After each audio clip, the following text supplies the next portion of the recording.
나는 아직 살아 있습니다. 하지만 살아 있다는 게 꼭 좋은 것만은 아닙니다. 나는 매일 아침 눈을 뜹니다. 그리고 매일 아침 텅 빈 집을 봅니다. 아내의 빈자리, 자식들의 빈 신발장, 아무도 오지 않는 현관. 예전엔 이 집이 시끄러웠습니다. 아이들이 뛰어다니는 소리, 아내가 부엌에서 노래를 흥얼거리는 소리, TV 소리와 웃음소리가 뒤섞인 소리. 지금은 아무 소리도 없습니다. 냉장고 돌아가는 소리만 집안을 채우고 있습니다. 우리 가족은 이미 끝났습니다. 이유는 돈 때문이었습니다. 정확히는 내가 남길 돈 때문이었습니다. 나는 그저 좋은 아버지라고 생각했습니다. 하지만 그 생각이 우리 가족을 무너뜨렸습니다. 나는 아내를 27에 만났습니다. 소개팅이었습니다. 첫 만남에서 아내는 말이 없었습니다. 나도 말이 없었습니다. 둘 다 어색해서 밥만 먹고 헤어졌습니다. 그런데 집에 와서도 그 사람이 생각났습니다. 그래서 다음 날 전화했습니다. 저번엔 제가 너무 말이 없었죠. 아내가 웃었습니다. 그 웃음소리가 아직도 귀에 남아 있습니다. 나는 올해 70입니다. 아내와 함께 평생을 성실하게 살았습니다. 큰아들 하나, 작은 딸 하나, 그 둘을 키우면서 나는 단 한 번도 내 삶을 먼저 생각해 본 적이 없습니다.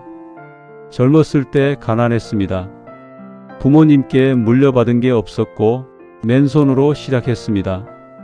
25세 공장에 취직했습니다. 새벽 5시에 나가서 밤 10시가 넘어 들어왔습니다. 손이 트고 허리가 아파도 참았습니다. 왜 참았냐고요? 자식들이 나처럼 살게 하고 싶지 않았기 때문입니다. 내가 배우지 못해서 겪은 서름을 자식들에게는 물려주고 싶지 않았기 때문입니다.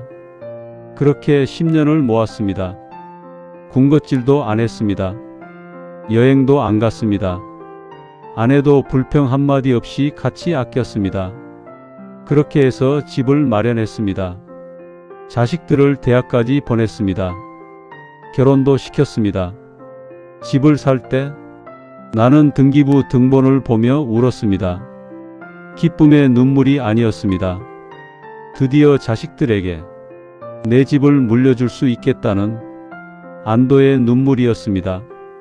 그 집이 나중에 다툼의 씨앗이 될 줄은 그 당시에는 꿈에도 몰랐습니다.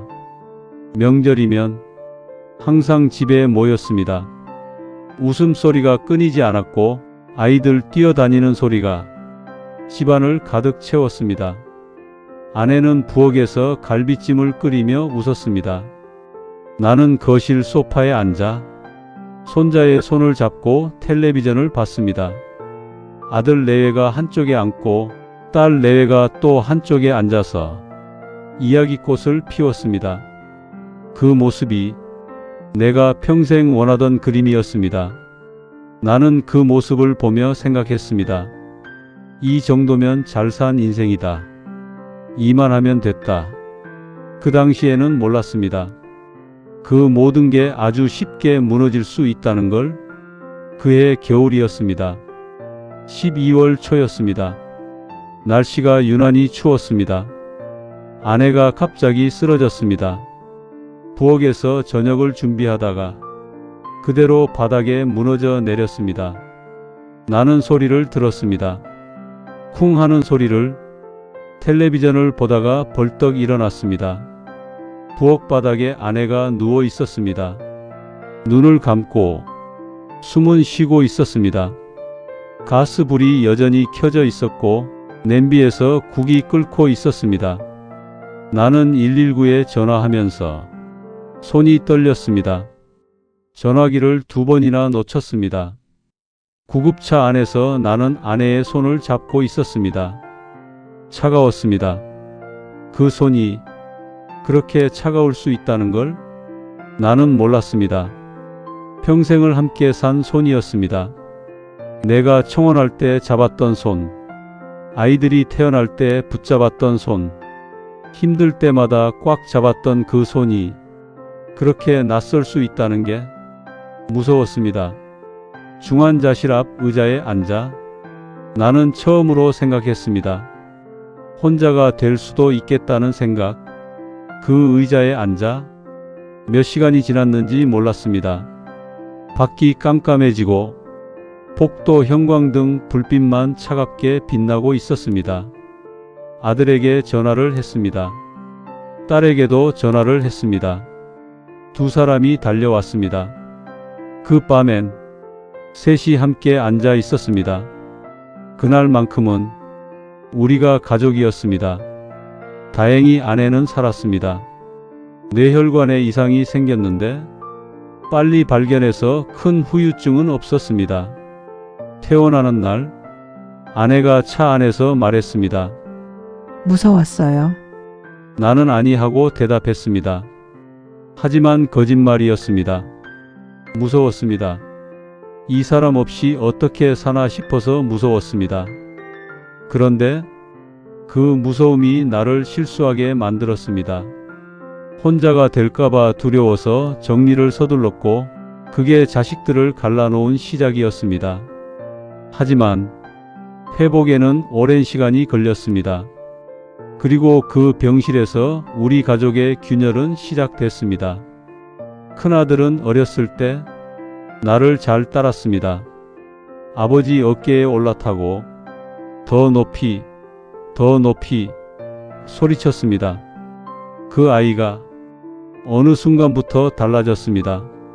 취직을 하고 결혼을 하고 자기 가정이 생기면서 조금씩 멀어졌습니다. 그건 자연스러운 일이라고 생각했습니다. 나도 그랬을 테니까. 하지만 그렇게 완전히 멀어질 줄은 몰랐습니다. 아내가 입원한 지 사흘째 되던 날이었습니다. 큰아들이 병실 복도에서 나를 불러냈습니다. 조심스러운 표정이었습니다. 뭔가 할 말이 있는데 망설이는 것 같았습니다. 아버지, 혹시 나중에 정리는 해두셔야 하지 않겠어요? 나는 그 말이 그렇게 큰 의미일 줄은 몰랐습니다. 당연한 말처럼 들렸습니다. 어머니가 쓰러졌으니 걱정이 되는 거라 생각했습니다. 만약 아버지마저 무슨 일이 생기면 정리가 안 돼서 힘들 수 있다고 걱정해 주는 말이라고 생각했습니다. 그래, 맞는 말이지. 나는 고개를 끄덕였습니다. 그 당시에는 나는 몰랐습니다. 그 끄덕임이 얼마나 큰 실수였는지를. 그날 이후로 아들의 말이 달라졌습니다. 이틀에 한 번 전화가 왔습니다. 처음엔 어머니 건강을 물었습니다. 그러다가 슬그머니 다른 이야기를 꺼냈습니다. 집은 어떻게 하실 거예요? 예금은 누가 관리하죠? 보험은요? 증거는요? 혹시 유언장 같은 건 써두셨어요? 미리 정해두는 게 좋지 않을까요? 나는 처음엔 대답했습니다. 생각해 볼게. 아직 괜찮아. 하지만 전화가 거듭될수록 뭔가 이상하다는 느낌이 들었습니다. 아버지 걱정이 아니라 재산 걱정을 하는 것 같았습니다. 나를 걱정하는 게 아니라 내가 남길 것들을 걱정하는 것 같았습니다. 그 생각이 드는 순간 나는 가슴이 철렁했습니다. 설마 그럴 리 없다고 스스로를 달랬습니다. 하지만 그 설마는 현실이 됐습니다. 작은 딸은 아내를 닮았습니다. 웃으면 눈이 초승달처럼 가늘어졌습니다. 고집도 아내를 닮았습니다. 한번 옳다고 생각하면 끝까지 밀고 나갔습니다. 그 고집이 나는 좋았습니다. 딸이 세상에서 자기 몫을 찾아갈 수 있을 거라고 생각했습니다. 하지만 그 고집이 오빠를 향했을 때 나는 어쩌지 못했습니다. 그 이야기는 작은 딸에게도 전해졌습니다. 어떻게 알게 됐는지는 모릅니다. 남매끼리 연락이 됐는지 아니면 며느리를 통해 들었는지 딸은 나에게 전화를 했습니다. 아버지 오빠가 뭐라고 했어요? 목소리가 떨렸습니다. 나는 별게 아니라고 했습니다. 그냥 정리해두면 어떻겠냐고 한 거야. 걱정돼서 한 말이겠지. 딸은 잠시 침묵했습니다. 아버지 오빠만 다 가져가려고 하는 거 아니에요? 나는 그 말을 듣고 잠시 말을 잃었습니다. 딸이 이런 생각을 하고 있었다는 게 충격이었습니다. 아직 아무것도 결정된 게 없는데 오빠를 그렇게 볼 수 있다는 게 나는 달랬습니다. 그런 게 아니야. 걱정하지 마라. 하지만 한번 의심이 생기면 그 의심은 쉽게 사라지지 않습니다. 그날부터 우리 집의 공기가 달라졌습니다. 남매가 모이는 자리마다 웃음이 사라졌습니다. 눈빛이 달라졌습니다. 말투가 날카로워졌습니다. 오빠만 다 가져가려고 하는 거 아니야? 그게 무슨 말이야? 내가 장남인데. 장남이면 다야? 아버지는 아직 살아 계시잖아. 그러니까 내가 부모님 모셔야 할 거 아니야? 그건 핑계잖아. 핑계는 내가 대는 거잖아. 처음엔 작은 말다툼이었습니다. 하지만 그건 점점 커졌습니다. 말투가 날카로워졌고 표정이 굳어졌고 서로를 의심하기 시작했습니다. 나는 그걸 보면서도 말리지 못했습니다. 뭐라고 해야 할지 몰랐습니다. 내가 먼저 꺼낸 이야기라 내가 잘못한 것 같았습니다. 나는 그 자리에서 그저 고개를 숙이고 있었습니다. 어느 날 큰아들이 나를 찾아왔습니다. 혼자였습니다. 며느리도 없이 혼자 왔습니다. 나는 반가웠습니다. 아들이 혼자 오는 경우가 드물었거든요. 밥을 차렸습니다. 냉장고에 있는 반찬을 다 꺼냈습니다. 밥을 먹으면서 나는 기분이 좋았습니다. 오랜만에 아들이랑 둘이 앉아서 밥을 먹으니까 이런저런 이야기를 했습니다. 날씨 이야기, 아들 직장 이야기, 손자 이야기. 나는 생각했습니다. 이래야지, 이렇게 지내야지.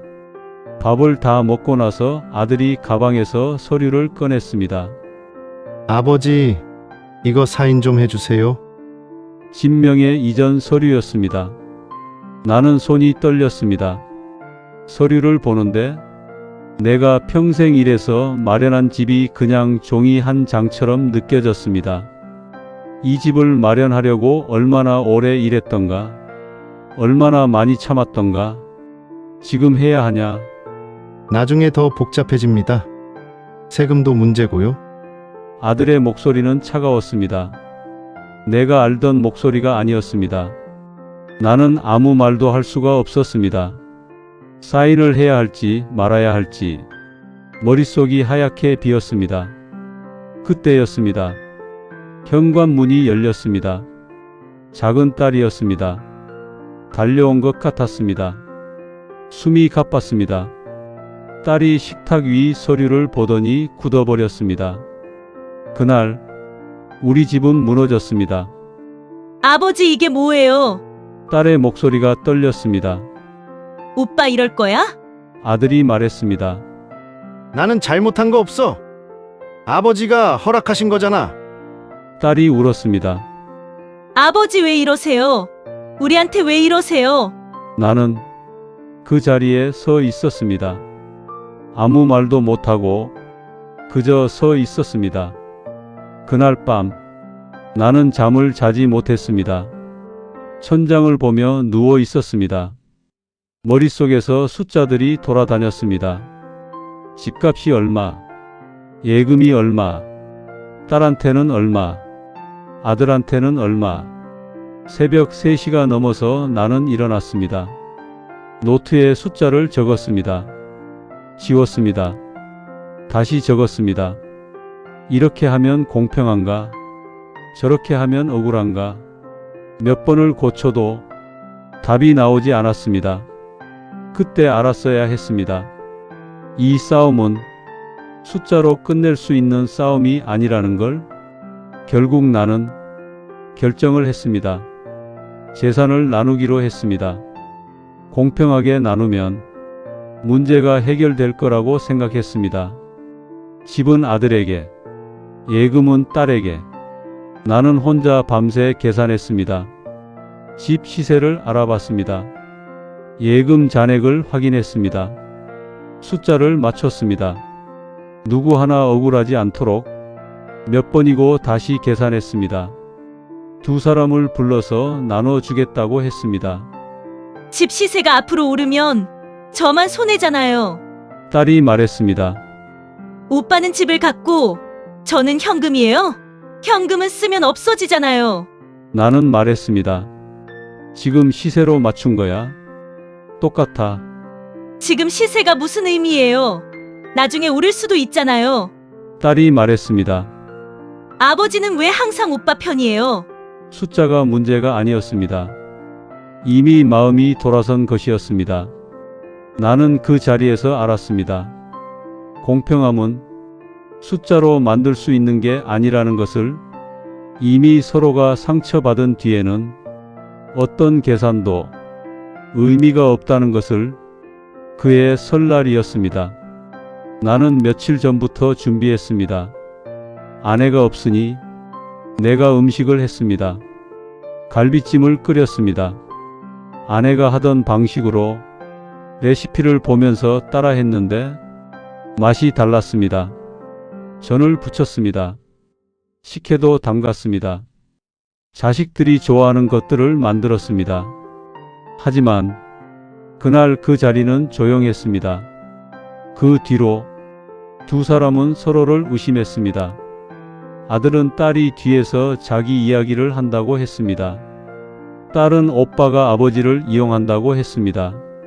나는 그 사이에서 아무 말도 할 수가 없었습니다. 무슨 말을 해도 한쪽이 상처받는 상황이었습니다. 그해 추석이었습니다. 오랜만에 둘 다 왔습니다. 하지만 그 자리는 조용했습니다. 밥을 먹는 내내 아무도 말이 없었습니다. 숟가락 소리만 들렸습니다. 손자가 나에게 왔다가 엄마한테 끌려갔습니다. 나는 그 모습을 보면서 밥을 삼킬 수가 없었습니다. 밥상머리에서 나는 혼자였습니다. 자식들이 옆에 있는데도 나는 혼자였습니다. 밥을 먹고 나서 딸 내외가 먼저 일어났습니다. 저희 먼저 갈게요. 그 말 한마디 하고 나갔습니다. 아들도 얼마 안 있어 일어났습니다. 아버지, 몸 챙기세요. 그 말 하고 나갔습니다. 나는 혼자 상을 치웠습니다. 설거지를 했습니다. 아무도 도와주지 않았습니다. 그날 이후로 두 사람은 같은 자리에 나타나지 않았습니다. 우리 가족의 명절은 그렇게 끝났습니다. 그해 가을, 아내가 떠났습니다. 두 번째로 쓰러졌습니다. 이번엔 일어나지 못했습니다. 병원에서 사흘을 버텼습니다. 나는 그 사흘 내내 손을 잡고 있었습니다. 자리를 뜨지 않았습니다. 밥도 제대로 못 먹었습니다. 아들도 왔습니다. 딸도 왔습니다. 오랜만에 같은 자리에 있었습니다. 하지만 둘은 말이 없었습니다. 아내의 침대 양쪽에 서서 서로 눈을 마주치지 않았습니다. 아내는 마지막까지 자식들 걱정을 했습니다. 눈을 뜨지 못하면서도 손을 꽉 쥐며 말했습니다. 아이들 사이좋게 지내게 해줘요. 나는 고개를 끄덕였습니다. 그래, 걱정하지 마. 하지만 그 말이 얼마나 무거운 말인지 나는 알고 있었습니다.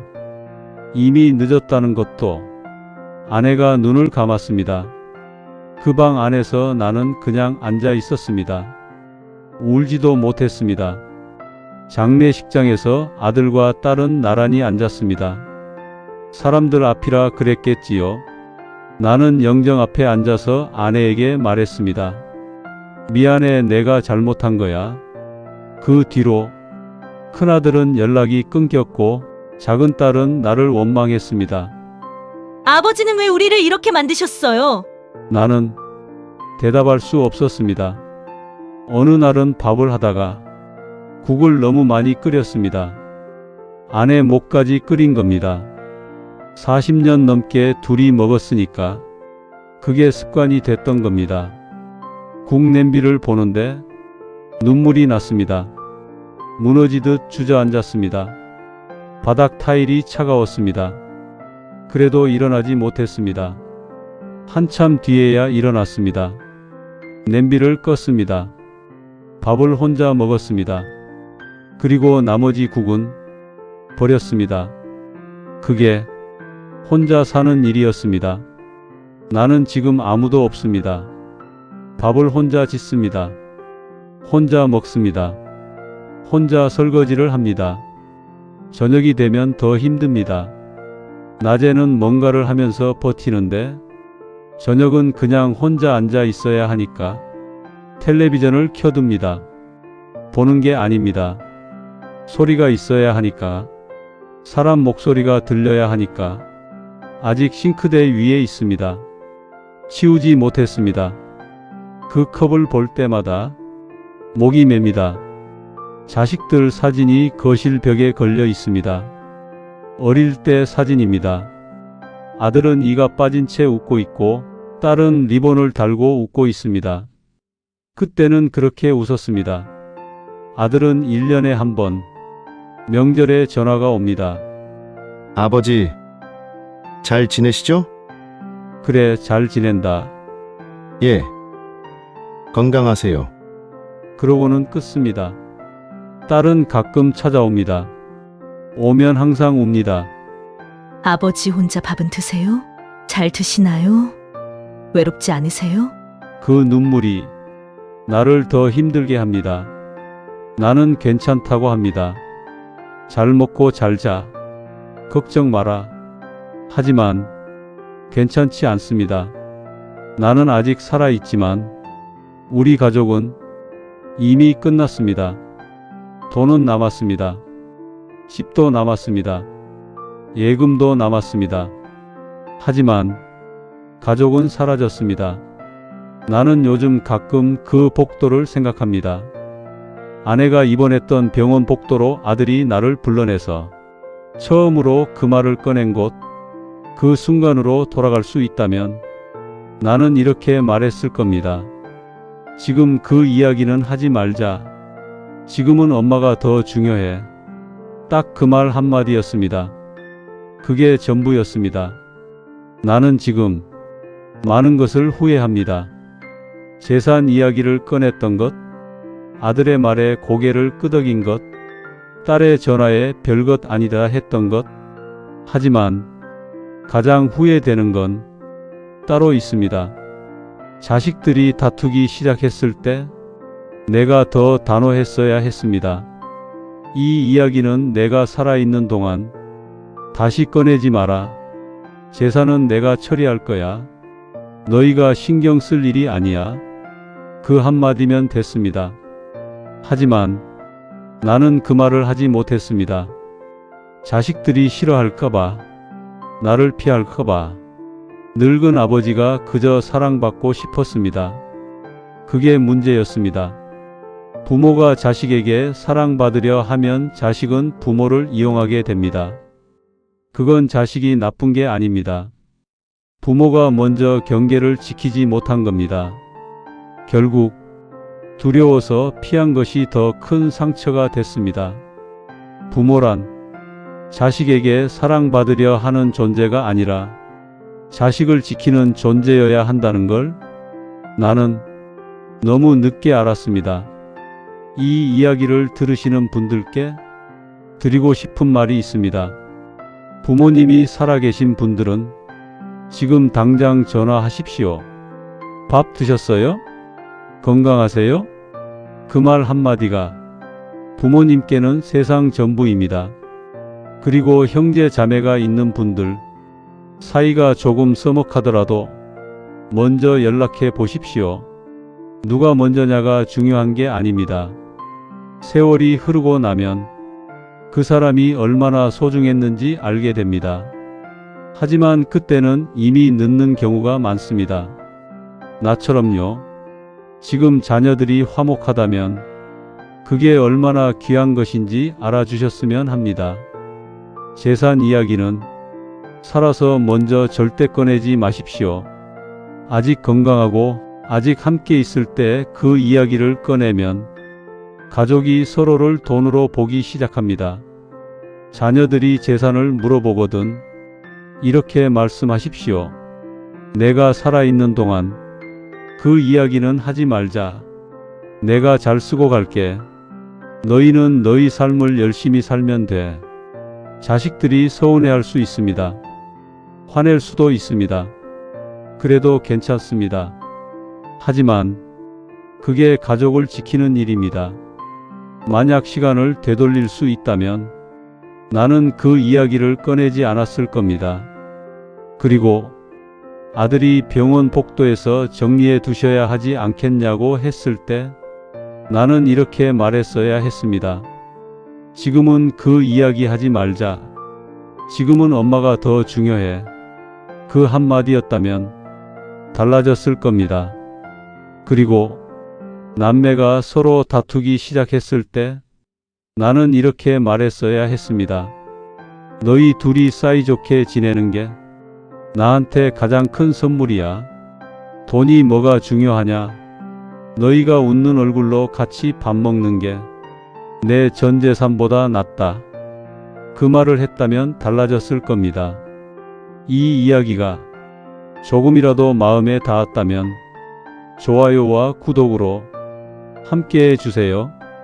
여러분의 선택이 누군가의 인생을 바꿀 수도 있습니다.